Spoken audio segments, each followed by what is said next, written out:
We also have Heather Milton-Lightening, who's a co-director of the Indigenous Tar Sands Campaign, is a long activist in terms of Indigenous Environmental Network, Indigenous youth issues, and a whole range of things. She's been a very important activist in Canada on. I'm Cree, Blackfoot, Ojibwe, and Dakota.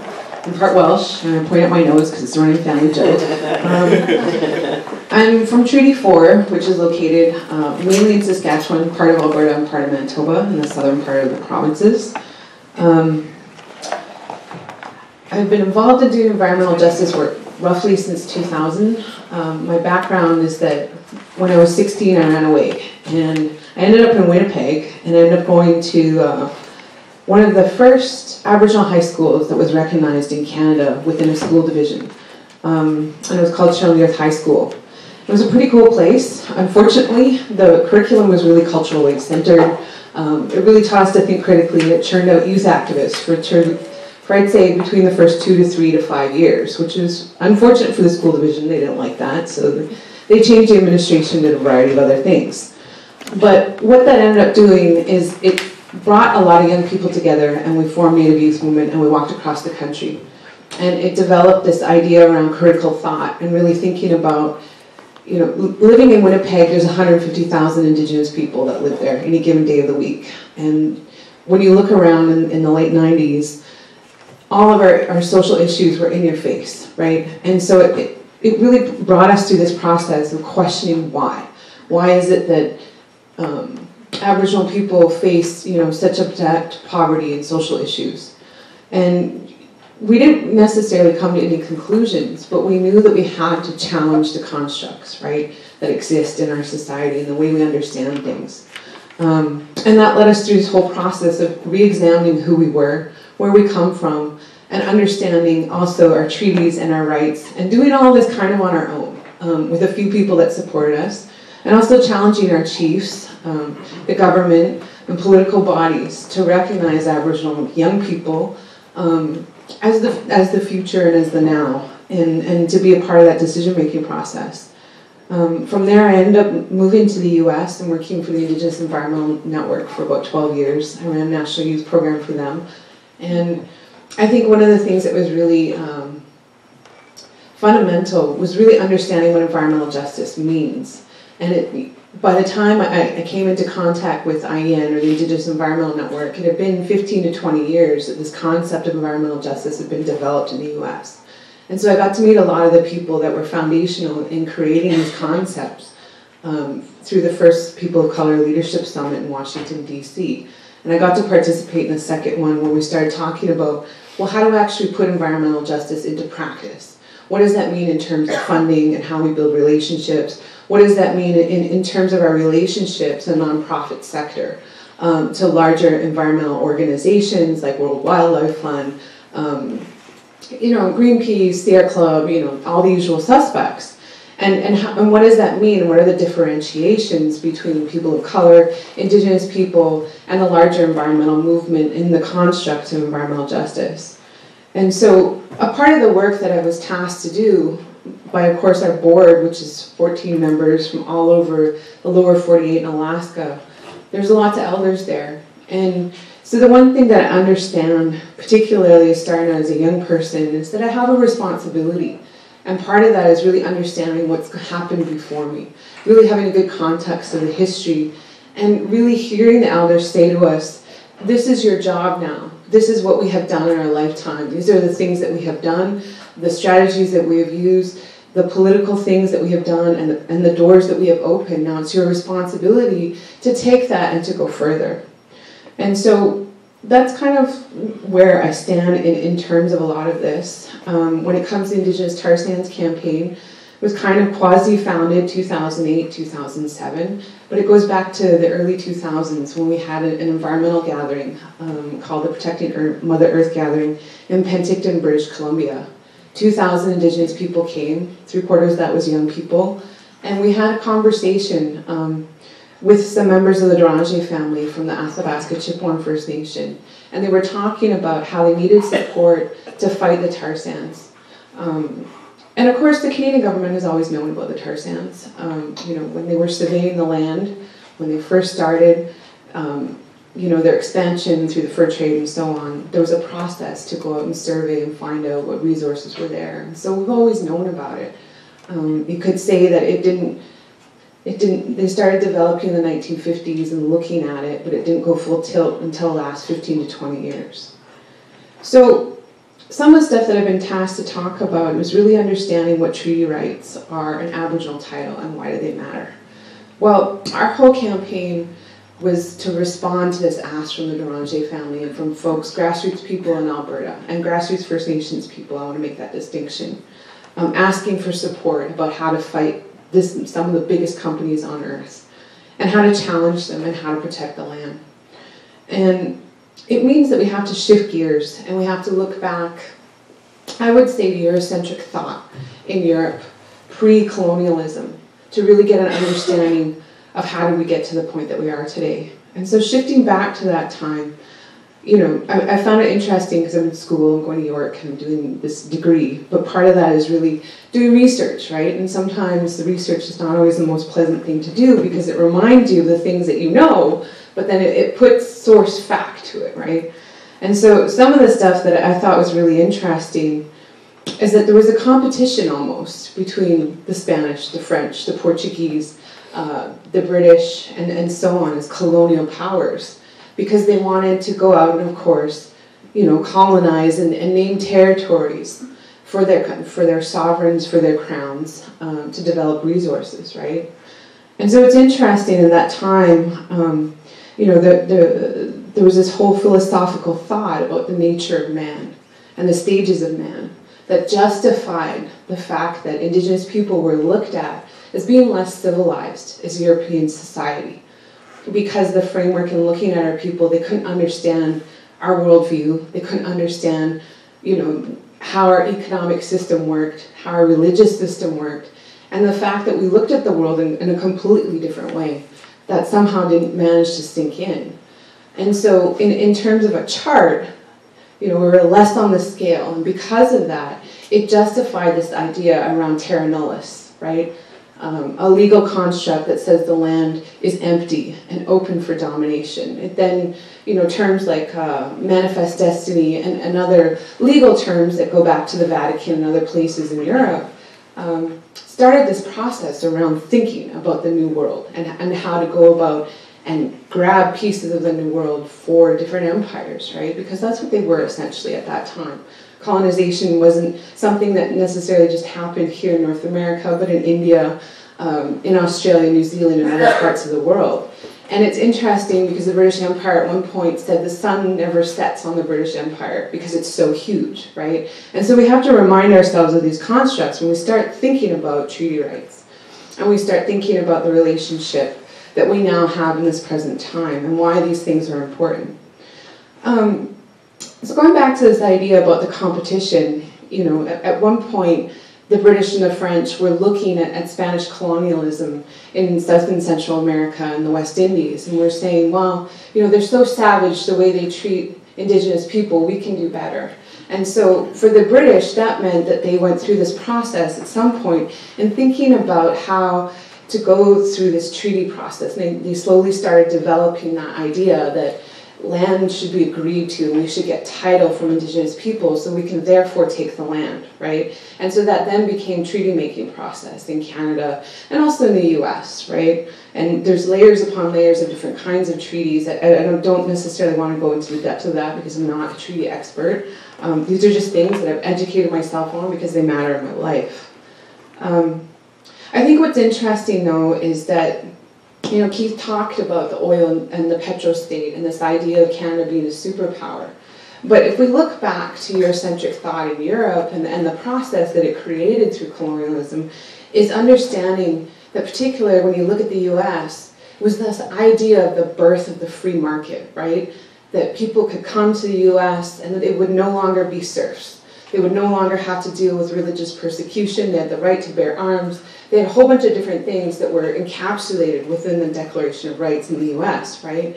And so it's that idea that people came here for a better life. They wanted a better living. They wanted to have the ability to do all of these things. But for Indigenous people, that first relationship with the free market was the fur trade, and it had a deep impact on the way that our relationship started to develop. And it's interesting because the colonial powers at time, you know, whether they were the French or the British, had a thought process around how to navigate this relationship with Indigenous people. At that point, we were military allies because they were fighting each other over who could have dominance over North America. But we were also trade ally partners because, of course, we were the ones out hunting, fishing, and living off the land, and that's where these furs came that built this market in Europe.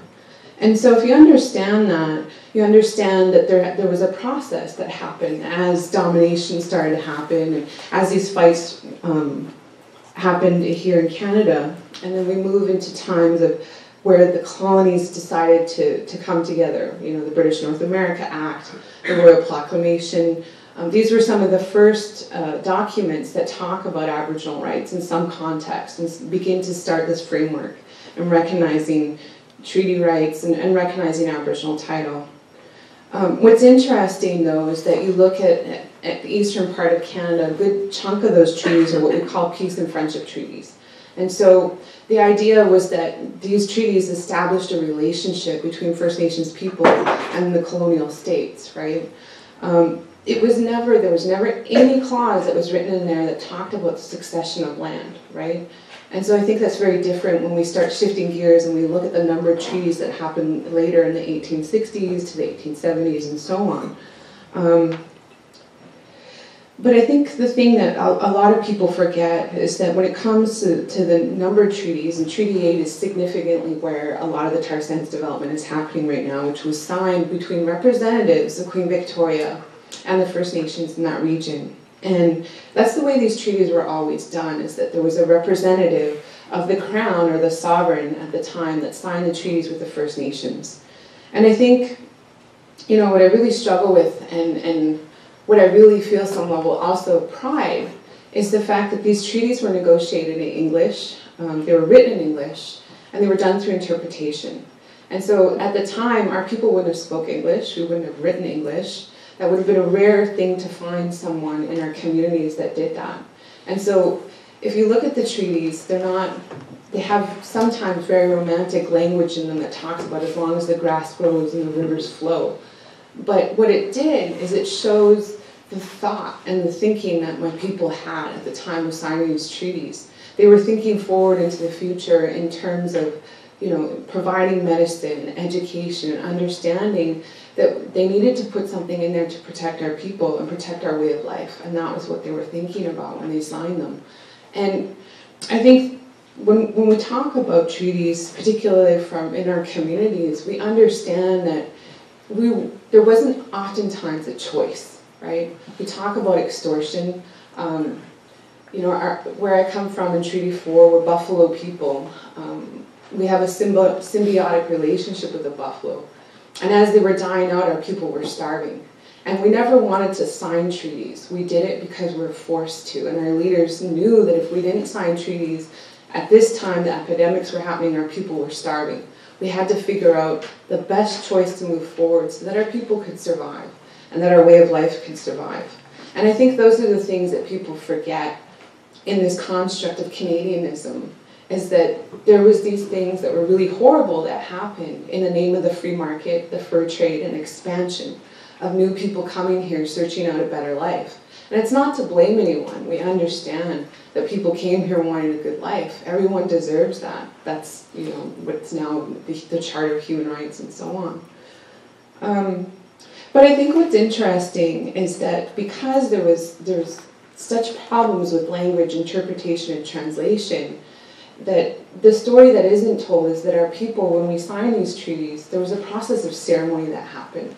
And so when you start looking at the treaties from an Indigenous perspective, they talk about the sanctity and the sacredness of these treaties because of that ceremonial process.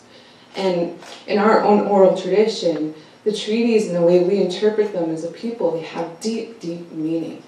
And they have a spiritual context and grounding in our own paradigm, the way we see the world. Whereas the Canadian government looks at them as a process that they went through to sign away land, to force us onto reserves. and to essentially get that land so that they can ensure that they would have it for settlement, and later on, if they needed to, through, again, going back to these surveys, could come back and take resources from the land, right? Because we know that in this colonial construct, it was about dominance over the land.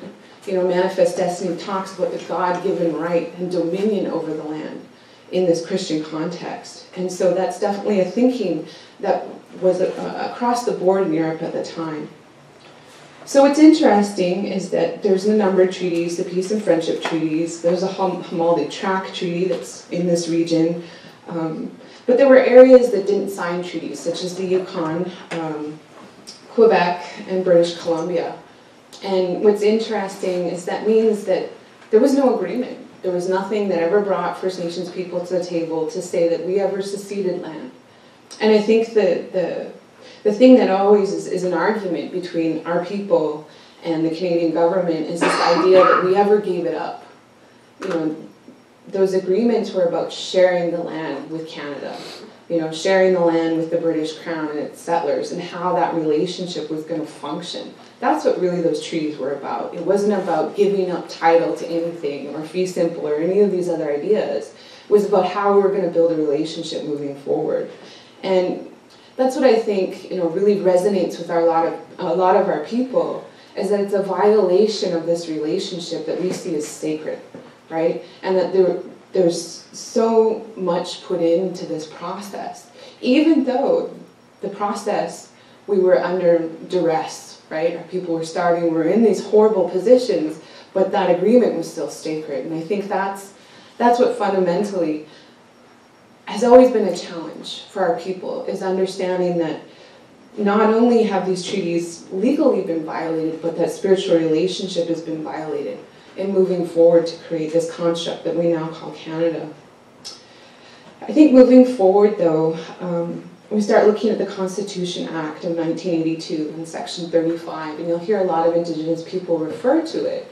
And the reason why it's important, because it recognizes the right to hunting, to hunt, fish, trap, to gather, to have cultural rights, and the right to consultation under Section 35.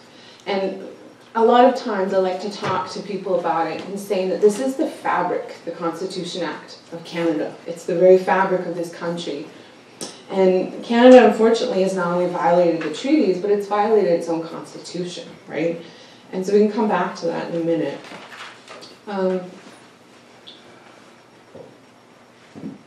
I think what's interesting, though, is there's the Constitution Act of 1982, but we also have to look back in terms of the Indian Act. And what's interesting, and if we talk about money and about resources, if the Indian Act didn't exist, Canada would be bankrupt. It couldn't hold its treaty agreements because they're so expensive, because it costs them so much money to uphold these rights.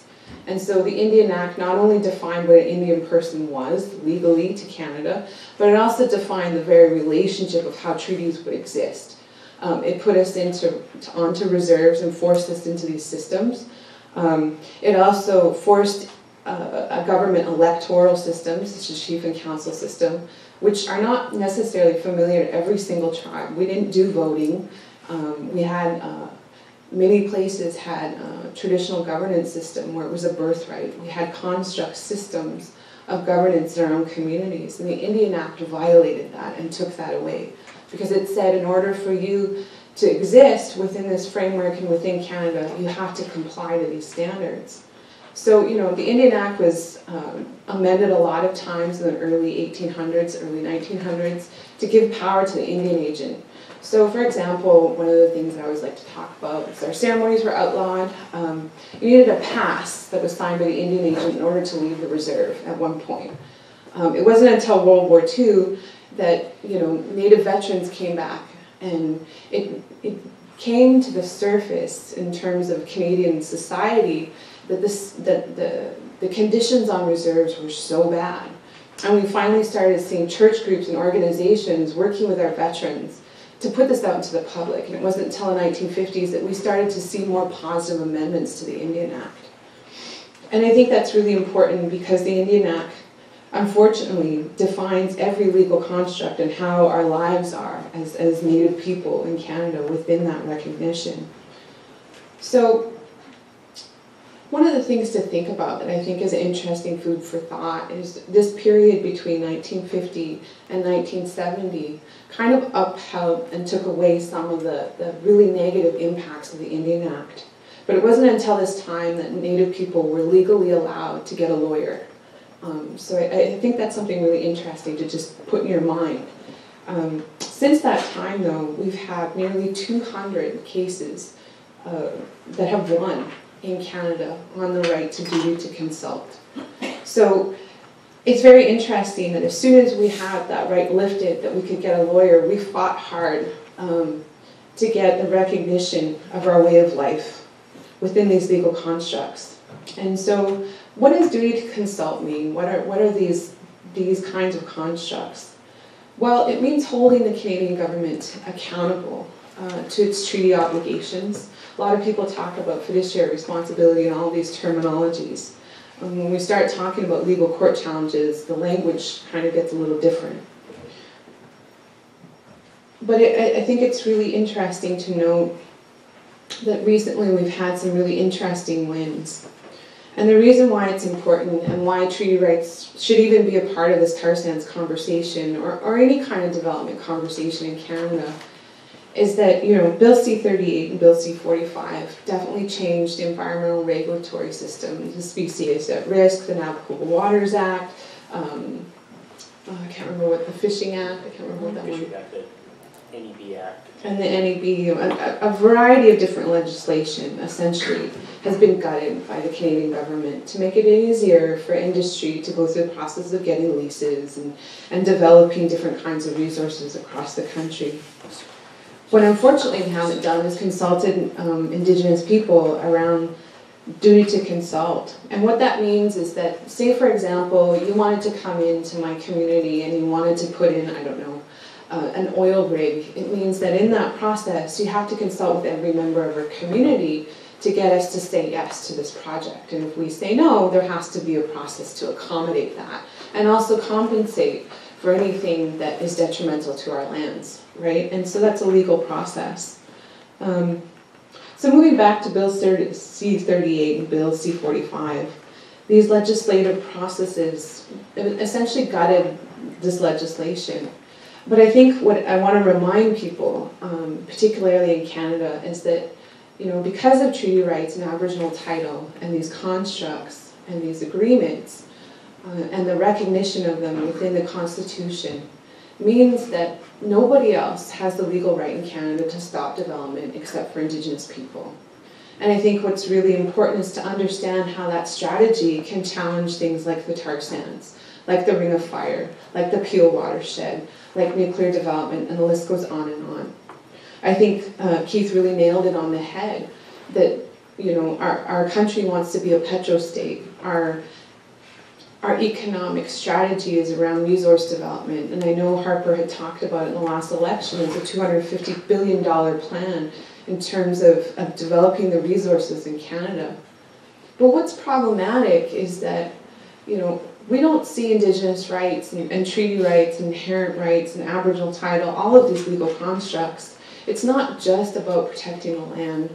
It's not just about us as Indigenous people fighting this government, but it's reminding Canadians and protecting these waters and the land for all people, right? And the legal frameworks, these court cases that have happened over the last 20 to 30 odd years are doing that. They're stopping development, they're questioning it, and they're forcing the Canadian government to be accountable. Because we know that the Canadian government is telling the rest of the world this is a safe economy, it's a great place to invest in.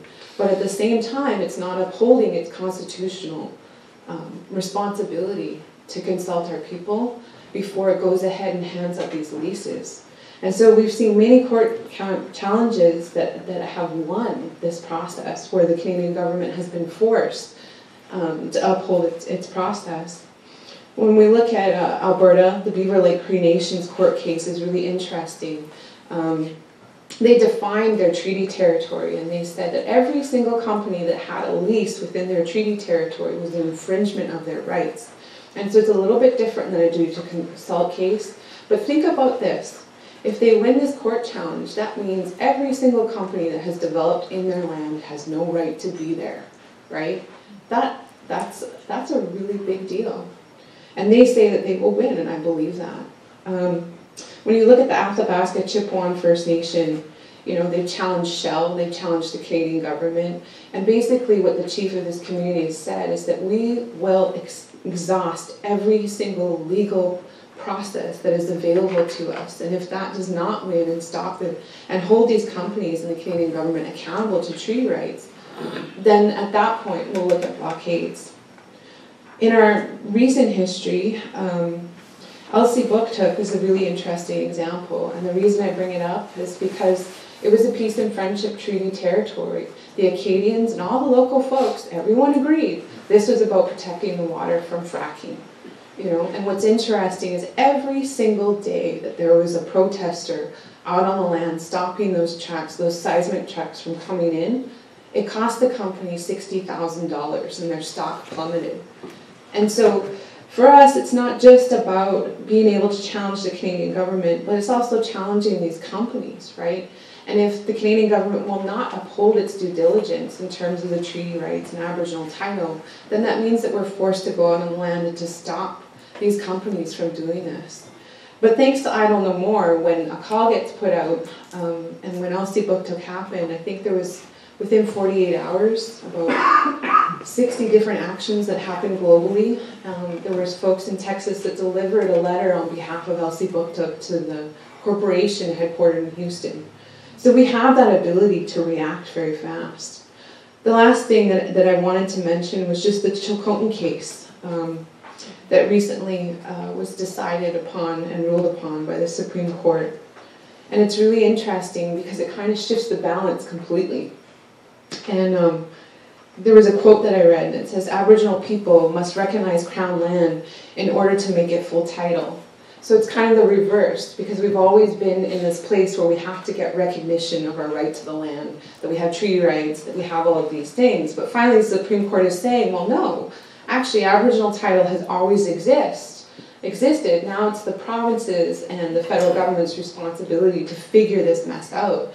But what it also does, the Chilcotin case ruling, is it opens up this doorway to jurisdiction, right? And that means that Aboriginal people, if there's Aboriginal title to the land, which there is, that we have jurisdiction over it. And that could mean in terms of environmental management, that the companies have to deal with us, that the Canadian government has to deal with us. But what it does is it challenges the framework of everything that exists in the Canadian construct. And that's kind of a little mind-blowing, right?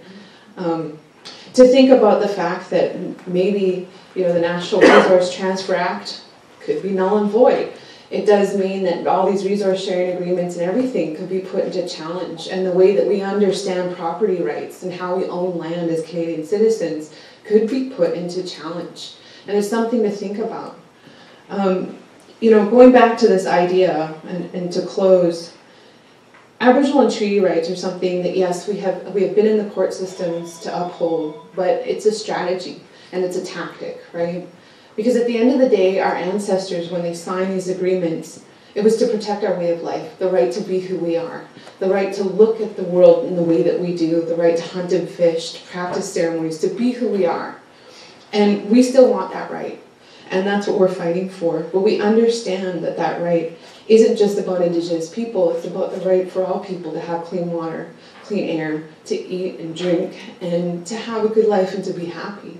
Right? And that's something that I think Canadians, everyone wants to enjoy. I know that people came here, you know, whether they came here last week or they came here 5 generations ago, they came here seeking a better life. And that's what all people want, right? Is a better life, the opportunity to exist. But does that mean that that better life is on the back of our people and on the back of our land? And I find it really interesting that the 150th anniversary of Canada as a state is coming up, and that in a short 150 years, we're running out of clean water. You can't drink out of these lakes. You probably shouldn't swim in them. Where I come from, and where my grandma's community is, you shouldn't even shower in the water. And that's how much damage we've done in 150 years. And so I believe in the realm of possibility, though, and I believe in the idea that people are challenging the way that communities function, that cities function, and the relationship that we have to the natural world, and that people are looking at ways to get out of this system, because we're all implicit in it, you know, in our own way, shape, and form, regardless of where we come from. We use oil and gas, we're addicted to this system. So we have to really think critically about how we get out of it. And that isn't just for Indigenous people, but it definitely means that we have to think about what our relationship is to land, and our relationship is to First Nations, and how we undo some of these damages, and what reconciliation really means. And when Keith was talking about the idea of those two canoes, well, that relationship is really unbalanced, and how do we bring the balance back to that in a way that's equitable, not only for Canadians, but also for First Nations people, right? And what does that mean? So I think with that, I think we can get into some questions. I'm definitely not a legal expert, but we are coming out with a new report on financial risk and Indigenous rights. It's more for the finance sector, so it's not that incredibly wonderful and interesting and dynamic as we would like it. I will like it. But that's definitely, again, one of our targets, because I think we all know what neoliberalism is. We understand that, you know, as Keith was talking about, that the petro-state controls our country. So we need to really think about who's paying for these projects, who's benefiting off of these resources. I would argue it's probably not your average Canadian nor First Nation. It's people that, the 1%, as the Occupy movement has identified, right? It's these people that are super rich and that are only going to continue to get rich. And so we need to challenge that doctrine, we need to challenge that thinking, and hopefully we'll come up with some strategies to move forward. Thank you. Thank you.